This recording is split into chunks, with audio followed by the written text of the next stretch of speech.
নমস্কার। রামকৃষ্ণ মিশন সেবাশ্রম শিলচর থেকে আজকের দিনটি কতভাবে যে গুরুত্বপূর্ণ সেটা কথায় প্রকাশ করা যাবে না। আজকের এই দিনে ভগবান নারায়ণ জন্মগ্রহণ করেছিলেন কৃষ্ণরূপে, আবার একই সঙ্গে মা মহামায়া জন্মগ্রহণ করেছিলেন নন্দ ঘোষের বাড়িতে। তাই এই দিনটিতে রামকৃষ্ণ মঠ মিশনের দুর্গাপূজার সূচনা হয় কাঠামো পূজার মাধ্যমে। আমরা জানি কংসের অত্যাচারে অত্যাচারিত হয়ে ভক্তবৃন্দ ভগবানের কাছে প্রার্থনা করলেন তাদের বাঁচানোর জন্যে, অধর্মের হাত থেকে ধর্মকে বাঁচানোর জন্যে। তাই ভগবান জন্মগ্রহণ করবেন, আর সেই জন্মগ্রহণ করবেন দেবকীর গর্ভে। কংস এই কথা জানতে পেরে, দৈববাণীর সাহায্যে জানতে পেরেছিলেন। তাই বিয়ের রাত্রেই বসুদেব এবং তার বোন দেবকীকে কারাগারে রুদ্ধ করেছিলেন। সেই কারাগারে যখন তার সন্তান একটি একটি করে জন্মগ্রহণ করছে, দৈববাণী হয়েছিল যে অষ্টম গর্ভের সন্তান দেবকীর কংসকে বধ করবে। কিন্তু তিনি কোনো রিস্ক নিতে চাননি। যতবার বাচ্চা জন্মগ্রহণ করেছেন প্রত্যেকটি বাচ্চাকে নিয়ে পাথরের ওপর আছড়ে মেরে ফেলেছেন। যখন অষ্টম গর্ভের সন্তান জন্মগ্রহণ করবেন, মহামায়ার খেলায় কারাগারের সব রক্ষীরা ঘুমিয়ে পড়ল। দেবকী গর্ভে জন্মগ্রহণ করলেন ভগবান নারায়ণ, চতুর্ভুজ রূপে দর্শন দিলেন।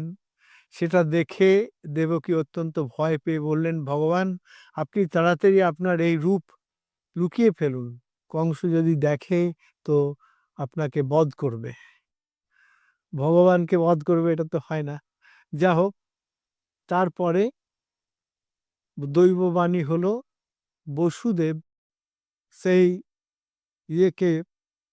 কৃষ্ণকে কোলে করে নিয়ে বেরোলেন কারাগার থেকে। দৈববাণী হলো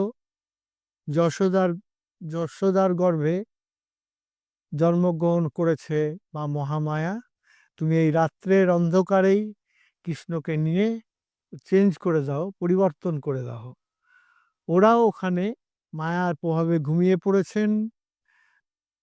বসুদেব গেলেন কৃষ্ণকে নিয়ে, গিয়ে মা যশোদার পাশে কৃষ্ণকে শুইয়ে দিলেন।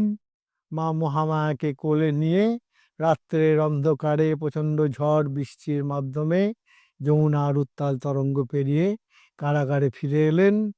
দেবকীর পাশে শুইয়ে দিলেন এই মহামায়াকে। সঙ্গে সঙ্গে আবার সবাই জেগে উঠল, কারারক্ষীরা সবাই, এবং কংসের কাছে খবর দিল দেবকী একটি কন্যা সন্তান জন্ম দিয়েছে। কংস রাত্রেই ছুটে এলেন, এসে সেই কন্যাটিকে হাতে তুলে নিয়ে পাথরের ওপর আছড়ে মারার জন্য ছুড়লেন।